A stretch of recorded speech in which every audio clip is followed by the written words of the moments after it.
Danira campuk prang Siarjuna sasra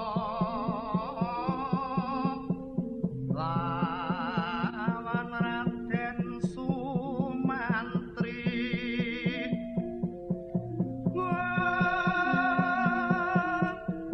Aliru Prabowo Kanono Kasura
Miang Raden Sumantri sang patih mendang langkap Srinata Byati Wikrama hapan lena hangama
Bapak pemirsa, Anda masih bersama kami di Bangga Magelang, ruang rembuknya Wong Magelang. Saya akan menyapa dan juga berkenalan terlebih dahulu. Kalau tadi mungkin pemirsa yang sudah menyaksikan seperti apa tayangan dan juga tarian yang kita bawakan, saya senang sekali, terima kasih banyak. Ini adalah Mas Nunung dan juga Mas Sabto. Terima kasih banyak sudah mengikut sertakan saya dalam pagelaran yang tadi tanpa latihan sebentar sebelum pentas ya. Saya pengen berkenalan dulu sama Mas Nunung. Mas Nunung sejak kapan bergelut di dunia tari atau khususnya wayang orang? Karena tadi sempat cerita ya Mas Nunung, setiap hari itu ada ritual khusus, yaitu 30 menit sebelum berangkat kerja harus menari dulu. Boleh diceritakan dari awal ketertarikan Mas Nunung? Ya, baik ya. Nama saya sebenarnya Dwi Anugrah ya, panggilannya Nunung. Ya, saya di rumah kan mengelola sanggar, namanya Sanggar Seni Gangga Dasa. Sedangkan di Sabto mengelola sanggar apa di Sabto? Saya Sabto Laras Bedoyo. Nah, jadi kan saya punya sanggar. Jadi kemudian dalam hal ini kan saya mengolah diri itu mesti harus saya lakukan ya. Jadi kan ceritanya ketika saya menari itu ya kelas 4 SD saya belajar menari. Kelas 4 SD menari, terus kemudian saya tuh dulu senang pada cerita wayang ya Mbak Putri. Jadi wayang itu kalau saya mandi itu mesti saya baca buku Komiknya Kosasih itu, era Kosasih, baca Komiknya Kosasih, terus kemudian baca Mahabharata, wayang-wayang itu saya senang ya. Dari situ kemudian saya dalam hati ingin memerankan tokoh itu ya. Ketika saya berpikir berada dalam cerita itu gitu ya. Saya punya imajinasi ya, kerennya imajinasi. Wah, ketika saya baca Gatot Kaca, saya ingin jadi Gatot Kaca. Ini Sumantri, saya ingin jadi Sumantri. Jadi sudah ada imajinasi dari kecil. Maka kemudian itu saya selalu berlatih dan terus berlatih ini ya. Dari kelas 4 SD kan ada pelajaran seni tari waktu itu saya ikut, terus kemudian ikut sanggar, saya terusan SMP. Terus kemudian sampai berbagai kejuaraan sudah saya raih ya. Saya juara tari sekota, saya juara tari tingkat provinsi sudah saya raih. Terus kemudian saya waktu SMA kelas 3 itu berpikir, wah saya bagaimana saya melanjutkan. Maka kemudian saya melanjutkan ke ISI Yogyakarta jurusan seni tari.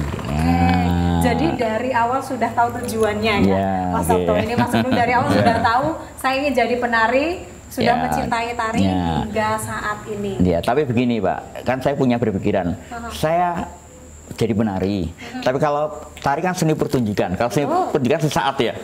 Tapi saya berusaha untuk mendokumentasikan. Maka saya belajar menulis. Maka sekarang saya menjadi redaktur budaya di Pemda. Saya menjadi redaktur budaya ya. Tetap menuangkan itu dalam sebuah bentuk tulisan, dokumentasi. Jadi kalau seni pertunjukan biasanya hilang ya. Setelah pentas kalau tidak ada dokumentasi hilang. Maka kemudian saya berusaha untuk menulis, bikin kritik seni, bikin ulasan seni budaya sampai sekarang ya. Nah, kemudian tadi ritual tadi begini Mbak, kan usia kita semakin tua, tapi kan jiwa kita harus muda. Jiwa kita harus muda. Maka kemudian ini ketika saya berpikir, ketika saya sudah seusia, saya sudah kepala 5 lebih ya, 57 saya. Ada yang nyangka ya. 57. Tapi ini malah murid saya ini. Ini murid saya. Murid saya. Maka kemudian ketika saya semakin tua tapi jiwa saya harus muda. Maka kemudian kan saya berpikir ya, maka kemudian tiap hari harus saya latih ya. Ya namanya seni kan tidak bisa hanya teori tapi harus ada aplikasinya, ada prakteknya. Maka saya tiap hari sebelum saya berangkat kerja, saya seorang guru maka saya harus belajar menari. Jadi saya menari seperti ini ya, warming up seperti ini, menari total 30 menit sebelumnya, sebelum kerja saya menari 30 menit setiap hari. Ya, jadi kan otomatis kan saya bisa berbicara dalam tataran waktu. Jadi kan ketika saya merasakan kalau saya belum menari itu saya belum nyaman kalau belum bekerja. Ada sesuatu yang hilang. Ada sesuatu yang hilang begitu. Ini Mbak. Jadi kan ini ada suatu hal yang saya hilang kalau saya belum menari tiap hari. Oke. Ya. Ada sesuatu yang hilang kalau belum menari. Gimana dengan Mas Sabto? Apakah juga seperti itu yang dirasakan dan juga seperti apa perjalanan karirnya? Apakah kurang lebih sama seperti Mas Sabto? Tidak, kalau saya pribadi saya otodidak. Dan saya tidak pernah menempuh jalur pendidikan tari khusus ya. Tapi saya senang itu sebenarnya dari bapak ya.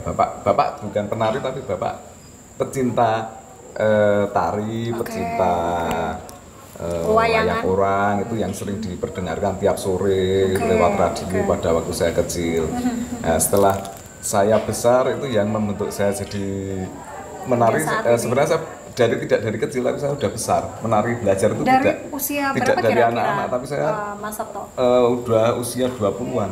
Oh, berarti memang sudah matang ya, posisi bukan SMA dan itu pun saya belajar banyak guru, banyak yang membentuk pribadi saya menari itu banyak dari almarhum Bapak Giarto, Pak Purwoko, Mas Dwi Anugrah. Ini jadi kayak regenerasi guru dari Pak Giarto dulu, Pak almarhum meninggal, terus Pak Purwoko almarhum meninggal, terus sekarang Mas Dwi Anugrah ini mengajari saya juga ikut di Padepokan Citokdoyo yang membuat saya jadi bisa belajar wayang orang dari Citokdoyo. Dan tak terlupakan ada teman saya tuh yang inspiratif sebenarnya, namanya Mas Eka Pradaning. Itu yang awal saya bisa ketemu Pak Giarto, ketemu Mas Nun, ketemu tokoh-tokoh atau maestro tari ya. Itu sebenarnya itu teman saya itu jadi yang menjembatani, yang sebenarnya yang ya berjasa sekali buat. Ada satu hal Mas Sabto tadi bilang ketika di usia 20-an. Iya. Kenapa baru mulai di usia 20-an? Tentu ketertarikan tari mungkin sebelum-sebelumnya udah ya. Dari kecil Bapak pernah mengundang guru gitu ya. Tapi kan saya masih kelas 3 SD, kelas 4. Setelah itu vakum tidak sama sekali dari kelas 3, terus saya ketemu Mas Eka Pradaning itu saya udah usia 24 tahun.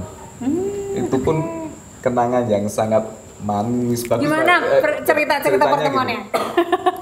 Jadi ada family saya itu mau punya hajatan di Sragen.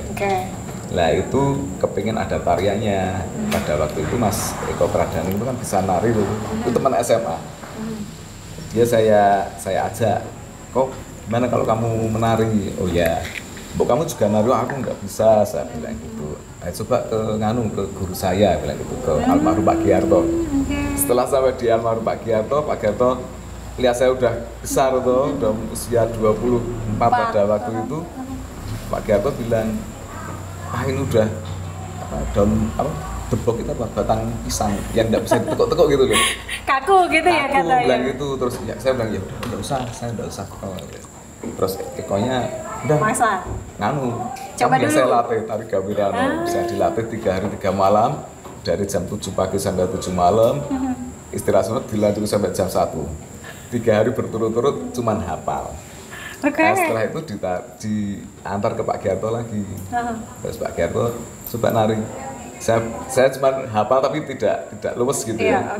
Pak Giarto menangis pada waktu itu. Terus ya udah sampai ganggu sendiri, bilang gitu.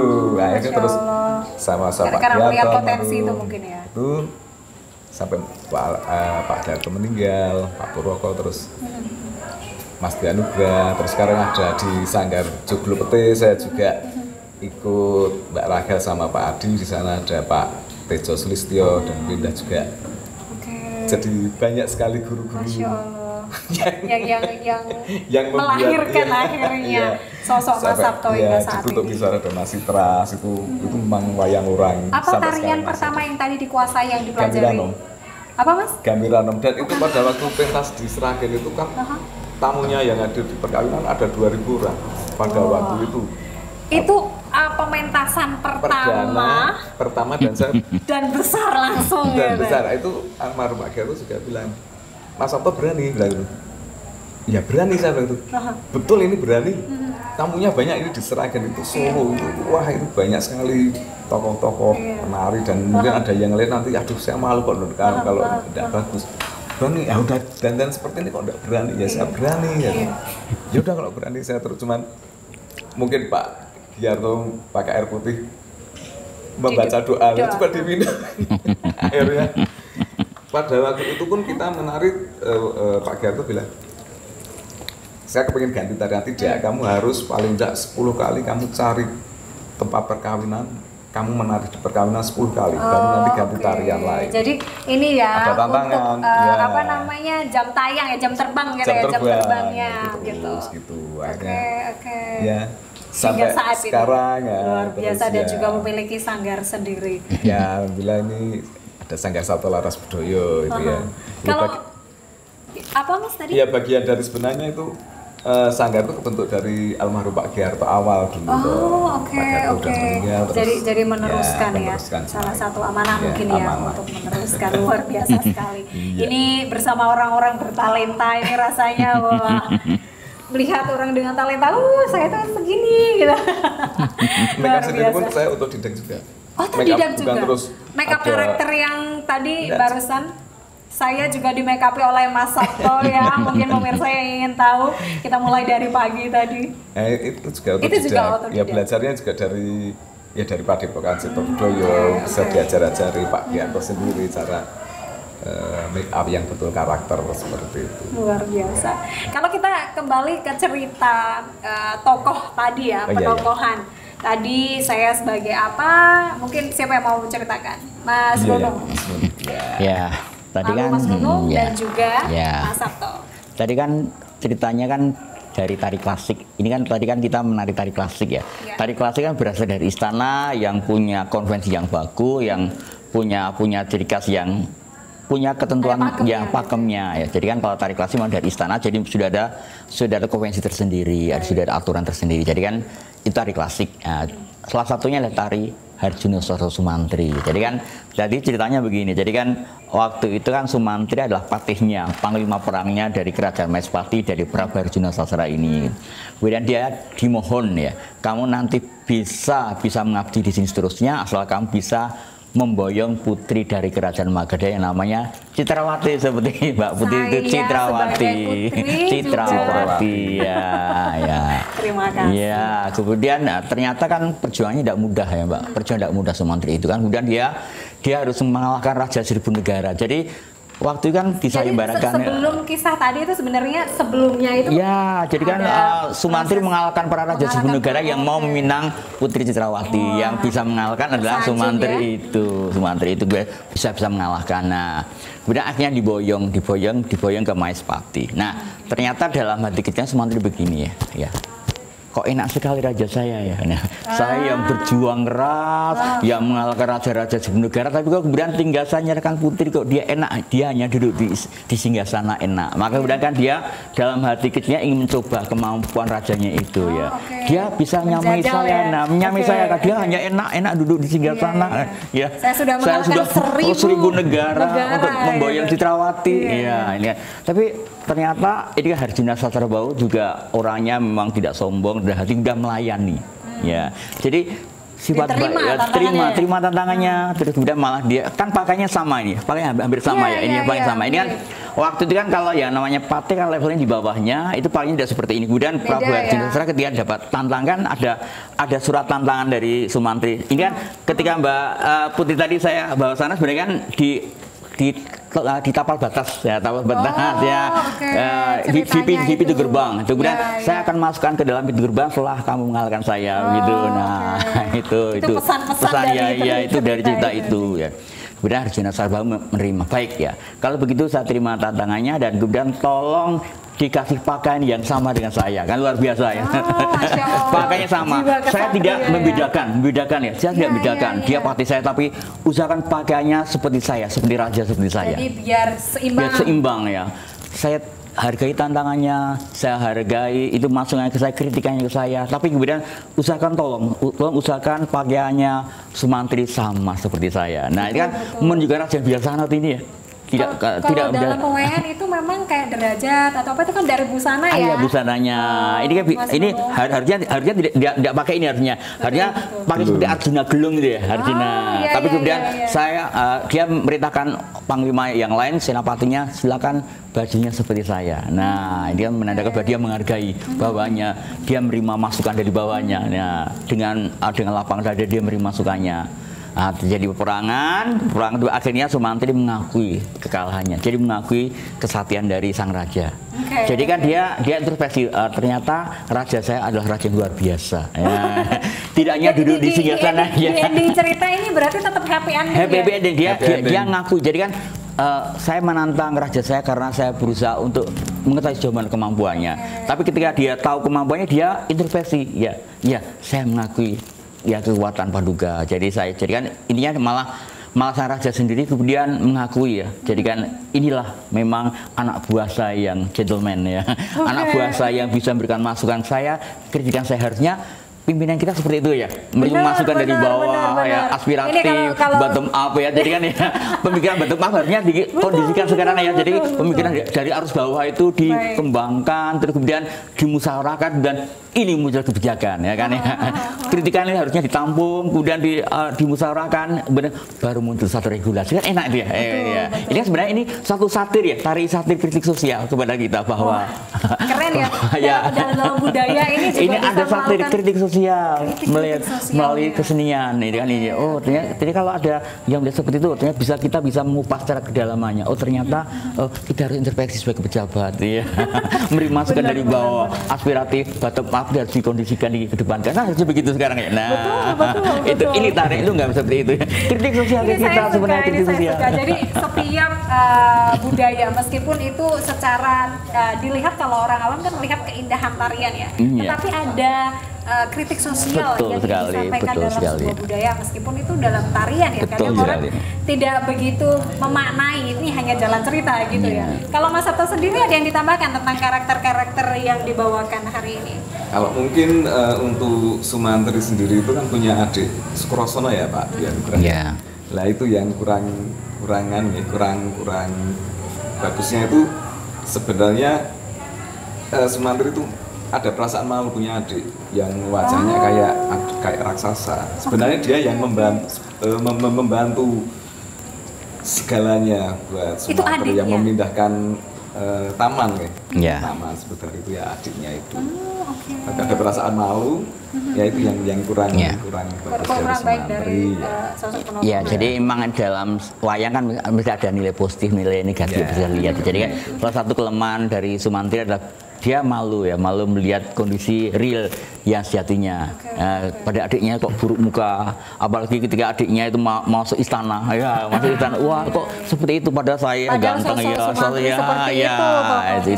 itu. Jadi itu kan memang sebenarnya kan nilai kelemahannya begitu. Tapi dari sisi kelemahannya itu kita lihat dari Mangkunegara IV mengungkap dalam kitab Tripomo ya. Tripomo adalah tiga contoh bagi seorang prajurit, yaitu pertama Sumantri, kedua Kumbakarna, yang ketiga adalah Adipati Karna. Ini tiga sosok yang memang Sinun Mangkunegara yang menunjukkan tiga kesatria itu. Maka kemudian dalam bela negara, dalam nasionalisme, beri para petinggi militer kita itu menyontoh itu tiga tokoh itu ya. Jadi memang itu jangan diragukan lagi ya, nasionalismenya. Contohnya ketika Sumantri mau meninggal tuh dia ceritanya begini. Citrawati kan kemudian ditinggal bertapa Arjuna Sarbau. kondisi negara kan dipasrahkan kepada Sumantri. Maka datang Rahwana datang untuk ngobrak istana, kemudian dia rela mati untuk negaranya. Wah, ini harus diperankan lagi. Rela mati untuk negaranya. Dia rela mati untuk negaranya.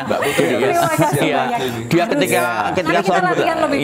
ketika suaminya bertapa, kemudian yang menjadi perisainya saya untuk Maespati. Nah, itulah jadi kan nasionalismenya luar biasa Sumantri. Kita pengen lagi nanti ada next episode bahas ini. Jadi biar ada sambungannya gitu. Terakhir Mas Sabto, apa yang ingin disampaikan kepada pemirsa di rumah terkait kebudayaan khususnya wayang orang? Ya, jangan malu untuk mencintai budaya daerah, budaya lokal, wayang orang, apa lestari bentuk apapun yang namanya itu kesenian daerah harus kita lestarikan. Jangan kita lupakan apa kita membenci, tidak suka, ya kita bareng-bareng kita lestarikan. Betul. Iya. Terus saya nyambung. Jadi kan saya kok pengen, jadi semua kebijakan pemerintah itu kan mengacu pada kearifan lokal. Ya, jadi ini contoh seni seperti ini, seni budaya seperti ini kan, idealnya itu dimasukkan dalam kerangka pokok-pokok pikiran kebudayaan. Sekarang ada Undang-Undang Kemajuan Kebudayaan nomor 5 tahun 2017. Undang-Undang Kemajuan Kebudayaan itu mengangkat potensi lokal, ya. Jauh mana dari sekarang pengambil kebijakan itu mengambil dari ranah-ranah potensi lokal itu untuk dikembangkan di daerahnya. Jadi kan memang ini harusnya dari Undang-Undang Kemajuan Kebudayaan itu mengacu dari PPKD, pokok-pokok pikiran kebudayaan daerah, itu yang dituangkan menjadi undang-undang itu. Nah, jauh mana sekarang diimplementasikan oleh pejabat, oleh masyarakat. Jadi kalau semua itu stakeholder bisa bergabung di satu, alangkah indahnya kebudayaan itu, alangkah eksisnya kebudayaan itu. Nah, luar biasa sekali. Terakhir banget pertanyaan setelah disampaikan, gimana tadi penampilan saya? Luar biasa. Terima kasih.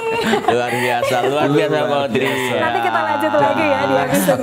Luar biasa. Presenter dan jadi Citrawati. Itu dia Mas Nunung dan juga Mas Sabto yang membuat saya hingga seperti Putri Citrawati seperti ini.